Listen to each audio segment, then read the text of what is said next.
This is the reading of About Russell by Rita Williams Garcia.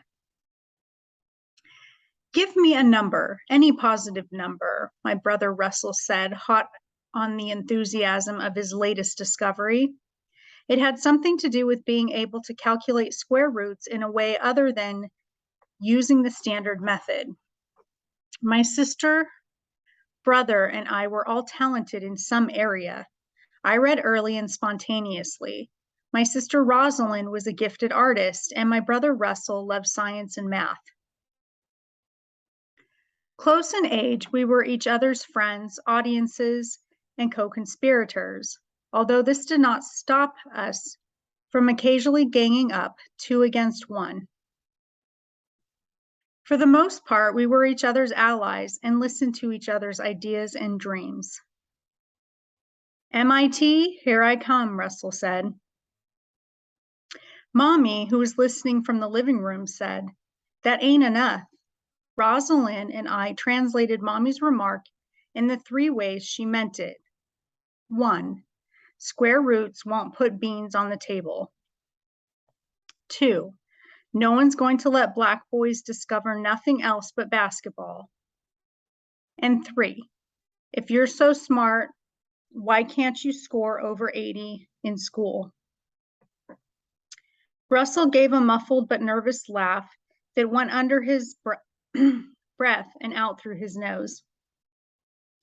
Then Rosalind and I giggled too, mainly so he wouldn't be laughing alone. Russell still believed he had something. Anxious to prove Mommy wrong, he brought his discovery to Mr. Hershkowitz, his math teacher, who was both impressed and excited to see that one of his students thought about math beyond doing the homework. This was understandable. Russell and I attended junior high school 192 in Hollis, New York, a school that in the early 70s was noted for drug trafficking, gang infestation, and a bloody playground murder. Envisioning paths where Russell's discovery could lead him, Rosalind and I began grooming him for interviews with the local news and math journals. In our mind, Russell's future was bright and without limitation, starting with a full scholarship to MIT or Northwestern. We waited to hear further developments. After weeks of researching Russell's square root formula, Mr. Hershkowitz found that some graduate student had written a paper about it. Mr. Hershkowitz still offered encouragement to Russell and sent away for this paper so Russell could see how mathematicians present ideas. I remember him reading it, giving that low laugh of his in intervals as he read. Hey, Russell, look at this way, Rosalind said. It took a PhD to discover what you found on your own in the 8th grade. Mommy said, I about figured it was nothing. This didn't stop Russell from making discoveries. I recall one night in July, Rosalind and I couldn't sleep in our room, which had neither a fan nor air conditioning. We were baking, so we opened our window for fresh air, even though it meant being eaten by mosquitoes nesting in the sweet pine 2 feet from the window. The air cooled the room, and we finally drifted off to sleep sometime after 1 o'clock. It was a short sleep, for at 2:37 a.m., the light switched on, framing Russell's lanky figure in the doorway. Guess what? He exclaimed, waiting for our rejoinder. We groaned. I can calculate the distance the Earth will spin off its axis by the year 2000. Our pillows went flying in the doorway before he could give details. By my freshman year in high school, our parents had finally separated, much to our relief. They had been fighting nonstop during the 3 years that Daddy had been home from Vietnam. They argued day in and day out. Anything from Rosalind mentioning art school to Daddy wanting Russell to wash his car provoked an argument. The house was always in a state of war, and we heard every word. Rosalind and I seemed to handle their fights as best we could. However, Russell was always affected. On one hand, he wanted to protect Mommy, although Mommy always got the best of Daddy. On the other hand, Russell was angry at her too. Their separation was a blessing. Russell and I hated going on welfare, but we preferred the relative peace in our home to the battleground. Russell seemed to benefit the most of all, coming into his own in high school. For one thing, Mommy didn't fuss too much when he got a part-time job through the youth corps, and her objectives to his joining the track team at school were clearly ceremonial. Before our eyes, Russell became a different person. His teammates nicknamed him Cobra because his head weaved from side to side as he climbed uphill in his cross-country runs. A nickname actual friends. Rosalind and I thought we were thrilled that Russell had come out of his shell. Every night following practice, he'd entertain us with hilarious stories of Rico, Franco, E-Train, and Vernon, imitating their put-downs, gestures, and running styles.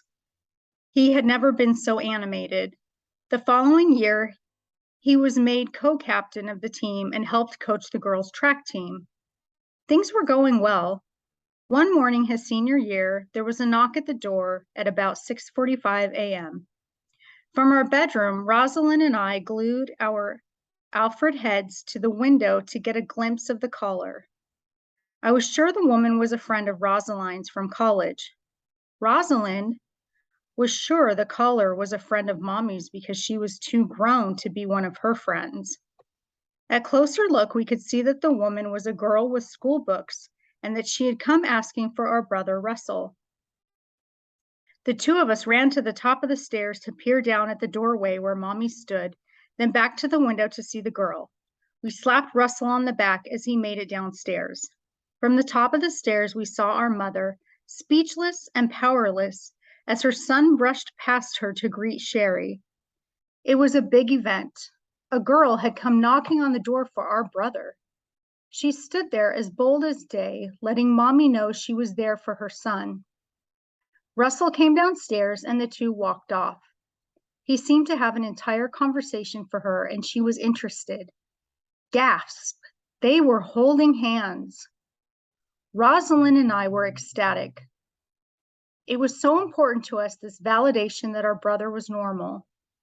Russell had developed a stubbornness over the years, a wall between himself and other people. Even when we were much younger, living in California, he would go out of his way to alienate our friends for no particular reason. He knocked over board games or just plain old quit when things weren't going his way. I recall playing the greatest kickball game ever back in Seaside, California, with 5 on each team, the score tied, and the right to shout, "We won!" at stake. The bases were loaded, and Rosalind, the tiebreaker, stood at the plate, ready to kick one down Valaha Street. Russell hurled the ball to the plate. Rosalind trotted to meet the pitch and then kicked it hard but low, straight into Russell's hands. With the ball still in his hands, Russell calmly left the playing field, walked to our house, and went inside. No one could believe it. The greatest kickball game ever, and Russell ended it without explanation. He couldn't be moved. Names, no matter how harshly thrown, rolled right off his back, or it seemed that way. Our pleas always went unanswered. Bribes were considered, but ultimately dismissed. Russell's strongest weapon was his no, and he used it often. I think it came from his always being constantly pulled between Mommy, who wanted an obedient son, and Daddy, who wanted a platoon leader. In his way, Russell held his ground, but from some angry, inarticulate place deep within himself, Rosalind and I didn't know that his self-erected wall was how he protected himself. We just thought he was being a pain in the butt. When he wasn't being obstinate, he was the opposite, sharing what he knew, especially with me, his little sister. In fact, he taught me to play chess back when the Bobby Fischer Boris Spassky matches were being televised. I'm sure he taught me to play only to have a target to punish. I was just so pleased my brother would give me time of day. It'd make me sheepish moves, and he'd swoop down and take my pieces as quickly as my hand retracted from them. Sometimes he'd let me go along advancing my pieces down the board, only to find myself in an irrevocable predicament. These games were always humiliating for me, but Russell enjoyed them. Eventually, I had enough humiliation and began playing chess with the guys next door. They smoked a lot of reefer and were just learning the game, so I won most of the matches. As I played the guys next door, I developed a sense of rhythm and strategy for the game, and chess became fun. One Saturday evening in August, just before I went to college, my brother and I sat down to play a game of chess. I don't remember any of the particulars, just that I said checkmate about 20 minutes after we began. He just grinned, looked down at the board, and said, the way he did when he found a flaw in one of his discoveries. I was amazed, not so much that I had won, but that he let my pieces stand in victory on the board. Although he had matured since his days of knocking the pieces off the board, I at least expected him to put the chess set away. I was too proud of my victory to linger on my brother's good sportsmanship. Instead, I marveled at my black chessman dominating white territory. I took inventory of his captured pieces, relishing the playback of each seizure. This was more than a game to me. It was a trophy because I had beaten my brother. The pieces stood on the table even as I left home to go off to college. Strangely enough, the board remained intact when I came home that Thanksgiving and for winter break as well. When I brought my things home the following summer, I looked at the table and saw that my queen, rook, and bishop still cornered his lone king. In my mind, I explained the chessboard as a shrine maintained by our mother. She needed to remember that she had children who once played games in her house. We were all grown and out of the house except for Russell. Rosalind had an apartment and went to LaGuardia Community College for accounting. Mommy picked out her major. Picked out her major. Russell didn't get into MIT, but we'd figure he wouldn't since his grades were average. He was, however, accepted into Penn State on a partial track scholarship, but the tuition and room and board were still too expensive. Besides, Mommy didn't want him to attend college out of state. Instead, Russell went to New York Technology at Old Westerbury. This was perfect because both of our schools were on Long Island. Russell commuted back and forth and would visit me in my dorm at Hofstra. All the while that we were growing up, he always called me Rita or Squirt or Sloppy Joe. Now that I was a woman, he called me Little Sister. Feeling somewhat lost in my new environment, I didn't mind too much. Besides, my big brother helped me paint my dorm room and gave me $20 and brought me a television set from home. Eager to impress him, I told him of chess exploits, how I joined the chess team and never went to the dining hall without my magnetic chess set. He seemed only mildly interested. He then told me about New York Tech and his course load. College math and science were different from everything he had ever read, and he had read many books. I like physics, he said optimistically. He laughed nervously and added, now, if I could only pass those exams. At the end of his sophomore year, Russell dropped out of New York Tech. We never really talked about it. After New York Tech, he found work as a groundsman at Rochdale Village, a large co-op not far from our house. He'd run 5 miles in the morning, then read in the evenings when he came home from work. Again, my brother was changing, but I couldn't really see it. I was 30 miles away, wrapped up in school. Rosalind, who wasn't too far from home, noticed changes in Russell's behavior. Things like his yes, no answers. That he ate mostly peanut butter cookies and Argo starch, which is what Black people used to eat to lighten their skin. Mommy used to give us starch to eat as children, but we had outgrown the taste for it. For whatever reason, Russell was eating starch again. His mouth was always white. After a year, Russell was laid off from Rochdale. He found work as a security guard, but these jobs never lasted. By my junior year, I lived on campus all year round. Between sorority life, political activism, boyfriends, and modern dance, I couldn't stop moving. I came home for brief visits, but these visits were too awkward without Rosalind. The house was profoundly still. Mommy stayed in her room. Russell didn't talk, let alone look at me. The chess set was still standing there, pieces and all.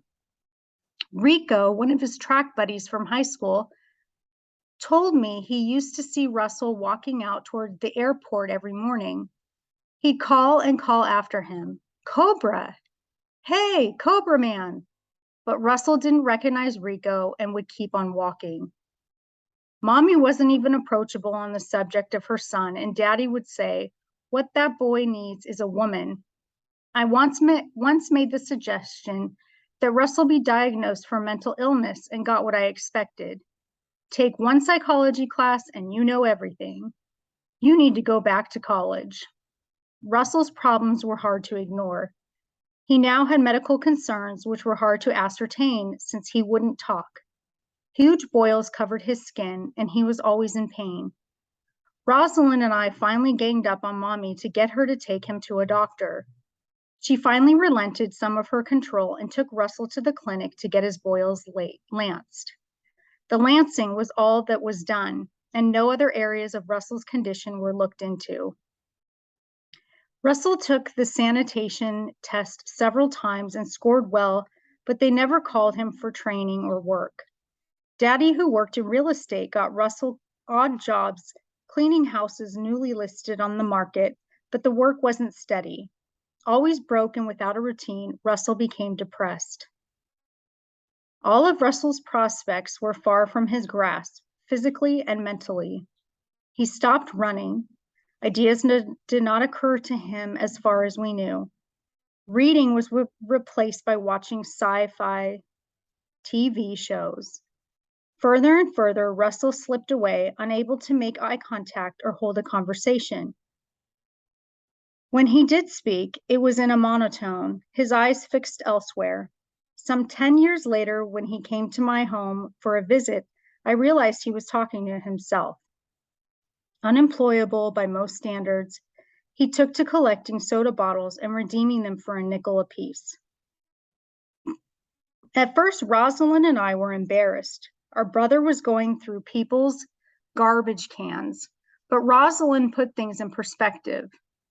He never asked us for anything, nor did he go about begging other people for money. He just did whatever he could quietly on his own. When I see others making strides in science and technology,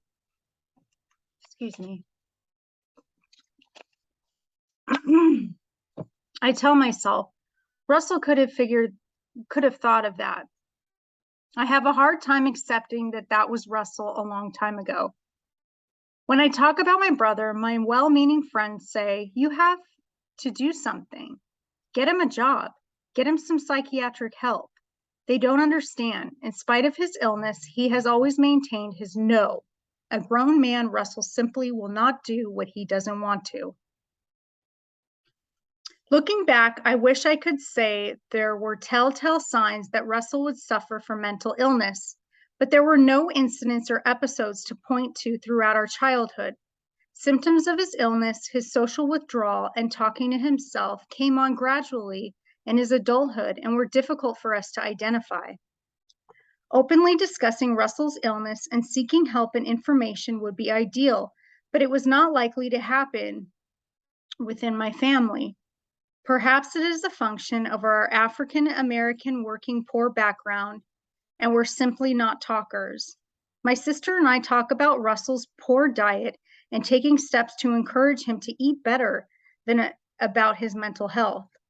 I'm the only family member who uses the term mental illness regarding Russell. Through all of my struggling to come to terms with my brother's condition, my family simply accepts him as is. Part of this is woven into our background. If we complained about indiscernible ailments as children, Mommy would say, "Don't go looking for trouble because it will find you." I still miss my brother. I was out one day with my daughter shopping for groceries. It wasn't any day. It was my 40th birthday. We turned the corner to walk down our block with Stephanie, my youngest daughter, said, "There's Uncle Russell." He was at the garbage dump of a nearby apartment building rummaging for bottles. He looked up in time as we crossed toward him and said, happy birthday, little sister." I smiled and said, "Hey, Russell."